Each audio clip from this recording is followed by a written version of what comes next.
Bonjour à tous et bienvenue sur le JT du Coin, l'émission qui récapitule les actus crypto récentes. Et cette semaine, l'affaire de la baleine à 80 000 bitcoins a priori trouvé sa conclusion. L'ensemble de la somme a en effet été déposé chez Galaxy Digital, une célèbre société de gestion de fonds crypto aux nombreux clients institutionnels. Et malheureusement pour les curieux, la piste s'arrête là. On ne pourra pas savoir si le propriétaire d'origine a vendu ses bitcoins après les avoir remis entre les mains de Galaxy Digital, ou s'il souhaitait simplement mieux les sécuriser. Les deux options sont tout aussi crédibles étant donné que le marché crypto dans l'ensemble a franchi le seuil des 4 000 milliards de dollars de capitalisation cumulée. Quand on se rend compte qu'on a 9 milliards de dollars sur une vieille clé USB, on peut tout d'un coup avoir envie de les confier à quelqu'un d'autre. Mais pour en revenir au marché en général, une chose qu'on est obligé de constater aujourd'hui, c'est que le Bitcoin représente encore à lui tout seul plus de la moitié de ce marché. C'est une preuve parmi tant d'autres qu'il reste malgré tout particulièrement immature face à la finance traditionnelle. En effet, comme ce graphique l'illustre, l'évolution de la bourse a finalement suivi un schéma similaire. On y voit que le seul secteur de la finance domine le marché pendant longtemps. À la création de la bourse de New York en 1792, il n'y avait littéralement que des banques et des sociétés d'assurance qui étaient listées. Et pendant des décennies, la bourse n'était que finance. La finance était la bourse. Pour l'instant, la crypto et le Bitcoin ont une relation similaire, mais c'est peut-être tout simplement parce qu'à l'échelle de l'existence de la bourse, on se trouve encore juste ici. Et c'est certainement cette jeunesse du secteur qui lui permet par ailleurs de montrer à chaque cycle des pourcentages d'augmentation incroyables, même si évidemment ils sont un peu moins incroyables qu'en 2011. Et nous avons pu le voir plusieurs fois dans le passé, quand le Bitcoin monte très vite, il a tendance aussi à redescendre très vite.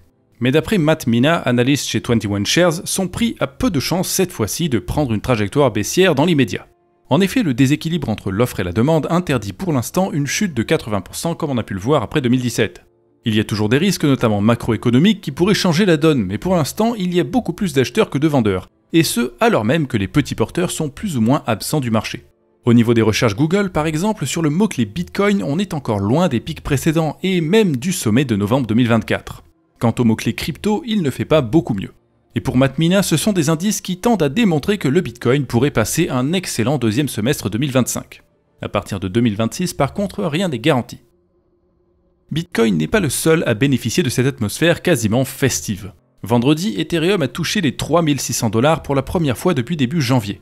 Il est encore loin de son record absolu qui date de la fin 2021, mais nous pourrons peut-être le voir aller bien au-delà dans les 6 prochains mois. En effet, après que les plus gros institutionnels aient dévoré tous les bitcoins sur le marché, les nouveaux arrivants parmi eux se sont tournés vers l'Ethereum.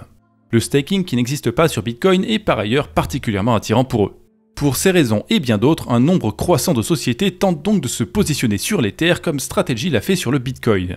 Et puis, les ETF Ethereum ont eu beaucoup de succès, ils ont même occasionnellement dépassé les ETF Bitcoin en termes de flux entrants sur les derniers jours. Comme vous le savez, cette croissance folle fait notamment suite à l'intégration de la crypto dans la loi de multiples pays, et notamment des États-Unis.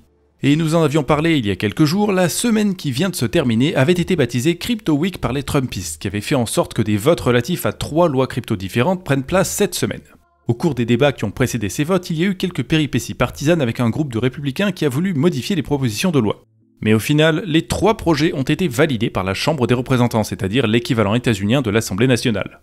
Le Clarity Act et l'Anti-CBDC Act, qui n'ont été validés que par cette Chambre des représentants, doivent être encore validés par le Sénat avant d'être gravés dans la pierre. Mais pour le Genius Act, qui avait déjà été validé par le Sénat précédemment, cette étape était la dernière au Parlement. Le projet de loi a donc été également signé par Donald Trump qui en a profité comme d'habitude pour faire un discours d'une demi-heure qui part dans tous les sens. Par conséquent, les monnaies stables disposent désormais d'un cadre réglementaire clair et précis aux États-Unis. Mais le gouvernement Trump ne va pas s'arrêter là. En effet, il se pourrait, d'après le Financial Times, que le président des États-Unis signe prochainement un décret exécutif permettant aux fonds de retraite 401k d'investir dans une plus grande variété d'actifs qu'ils ne le peuvent aujourd'hui. Et évidemment, on trouverait parmi les actifs nouvellement autorisés la crypto. Un tel changement démultiplierait la quantité d'argent affluent dans la crypto puisque ces fonds de retraite ont un peu moins de 9 000 milliards d'actifs sous gestion. Même s'ils investissent juste un tout petit pourcentage dans le Bitcoin ou l'Ethereum, les mouvements provoqués pourraient être énormes à l'échelle du marché crypto. Tout ça doit cependant rester au conditionnel parce que pour l'instant, rien n'a été annoncé officiellement. Ce qui se rapproche le plus d'une déclaration officielle, c'est ce qu'a dit Paul Atkins juste après sur un podcast Bloomberg. Le nouveau patron de la SEC a indiqué que peu importe ce que le président décide de faire, s'il choisit de légaliser ça, il faudra être très précautionneux au moment de l'élaboration des règles et lignes directrices. Il semble plutôt positif sur le sujet puisque d'après lui, il y a bel et bien de la demande pour ces produits financiers et la mission du gouvernement n'est pas d'empêcher les gens de faire ce qu'ils veulent. Et ce n'est d'ailleurs pas la seule déclaration intéressante émanant de Paul Atkins cette semaine. Après la signature du Genius Act, il a indiqué au cours d'une conférence de presse que la SEC réfléchissait à mettre en place une exception réglementaire en faveur de l'innovation. Ceci afin de favoriser le développement des actifs jetonisés. Cette exception permettrait donc le développement de nouveaux systèmes de trading ainsi qu'un assouplissement de certaines règles spécifiques. L'objectif est clair, ils souhaitent éviter que leur réglementation devienne un boulet. Et au même moment en Europe, c'est tout l'inverse qui se produit. Les autorités misent tout sur le renforcement de la lutte contre le blanchiment d'argent, alors même que d'après Chainalysis, seul 0,14% du volume de transactions crypto est lié à des activités illicites. Cela dit, il semblerait que dernièrement, ce genre de pratique soit tout de même devenu un peu plus courant dans certains pays. C'est en effet le sujet du moment au Nigeria, où d'après leur commission des comptes économiques et financiers, les politiciens corrompus sont devenus fans de crypto.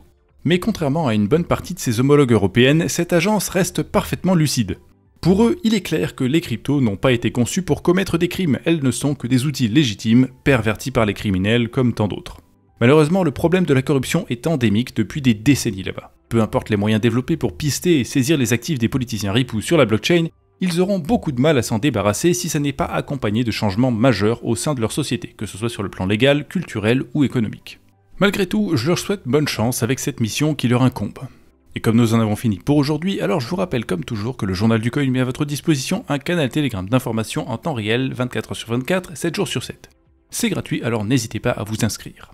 Sur ce, je vous souhaite une bonne semaine et j'espère qu'on se reverra dimanche prochain sur YouTube. A bientôt.